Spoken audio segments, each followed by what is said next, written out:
Hey guys, কি খবৰ? Good morning সকলোকে। ৰাতিপুৱাই আমি আঠখেলীয়া নামঘৰলৈ আহিছোঁ। নামঘৰ পালোহিয়ে, কিন্তু গেটৰ তলা খোলাই নাই, ৰৈ আছোঁ। এতিয়া টাইম হৈছে 4:45। কোনো গাড়ী নাই, কোনো মানুহ নাই, এখনে গাড়ী আছে, আমি লৈ আহিছিলোঁ এখন। আৰু সেইফালে মাহঁতে বহি কথা পাতি আছে। এখন দোকানেই খুলিছে মাত্ৰ গোটেইখিনিৰ ভিতৰত। চাৰিওফালে একেবাৰে নিজান হৈ আছে চাওক, আৰু অসংখ্য গোবৰ, গোটেই ফিল্ডত অসংখ্য গোবৰ, গৰুৰ অসংখ্য গোবৰ। আৰু এইবোৰ গৰু পোৱালিবিলাক কিছুমান শুই আছে, মাকবিলাক বা ক'ত আছে নাজানো। গৰু পোৱালিবিলাক অকলে অকলে কিছুমান শুই আছে, কুকুৰ আছে, আৰু মানুহে এজনৰ এখন দোকানেই খালী খুলিছে।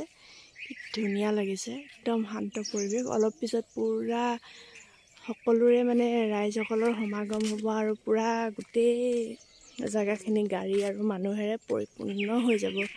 সেই মোৰ ভণ্টি হয়, মোৰ লগত আহিছে, তাইও ভিডিঅ' বনাইছে, এনে দেখাই আছে। ধুনীয়া লাগিছে, চাওঁ ছোৱালীজনী আহিতা কালি চিক পিচিককৈ। ৱাও, এয়া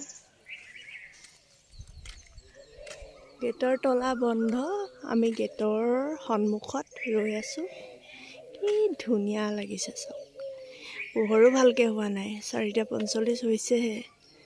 তথাপিতো আপোনালোকক এনেই এবাৰ আহিছোঁ কাৰণে ভিডিঅ'টো জাষ্ট দেখাইছোঁ। বাটচৰা শ্ৰী শ্ৰী আঠখেলীয়া নামঘৰ, কি ধুনীয়া।